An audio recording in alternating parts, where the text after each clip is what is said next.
अस्सलाम वालेकुम friends, welcome back to noble academy.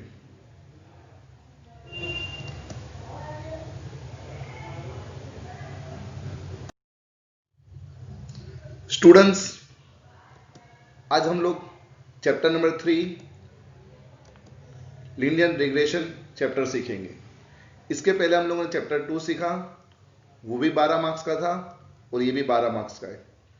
Section A 1 marks, section B 1 marks, section C में 2 marks का सम आएगा, सेक्शन डी में 3 मार्क्स का सम और सेक्शन एफ में 5 मार्क्स का सम।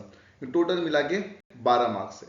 स्टूडेंट्स, अगर आपको चैप्टर नंबर 2 अगर आता है, आपको इजीली चैप्टर नंबर 3 आ जाएगा, क्योंकि बिल्कुल same to same chapter number 2 पे ही डिपेंडेड है चैप्टर नंबर 3।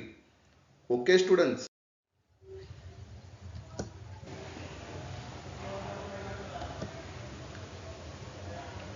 हम लोग चैप्टर नंबर 2 की कोरिलेशन कोफिशिएंट की वापस से डेफिनेशन देखेंगे।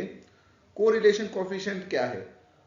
वो टू वेरिएबल पॉजिटिव और नेगेटिव का रिलेशन है। ठीक है, correlation between two variable is positive और negative know by the correlation coefficient. Correlation coefficient क्या है? दो वेरिएबल के बीच का रिलेशन है, पॉजिटिव या नेगेटिव। ओके स्टूडेंट्स, अब हम लोग आगे लीनियर रिग्रेशन मॉडल की डेफिनेशन समझेंगे। लीनियर रिग्रेशन मॉडल क्या है?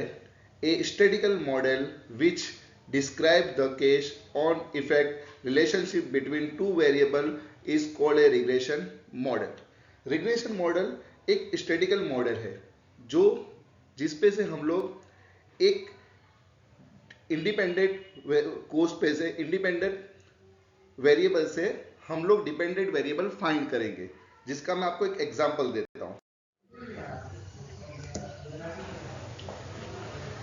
एग्जाम्पल ऐसा है, in case of advertisement cost and sales generally because of increase decrease in the tech advertisement cost as independent variable X and sale as dependent variable Y. मैं आपको इसमें समझाता हूं कि एडवर्टाइजमेंट मान लो इंडिपेंडेंट कोस्ट इंडिपेंडेंट है और sales dependent है। एडवर्टाइजमेंट इंक्रीज या डिक्रीज होने से सेल्स इंक्रीज या डिक्रीज होगा।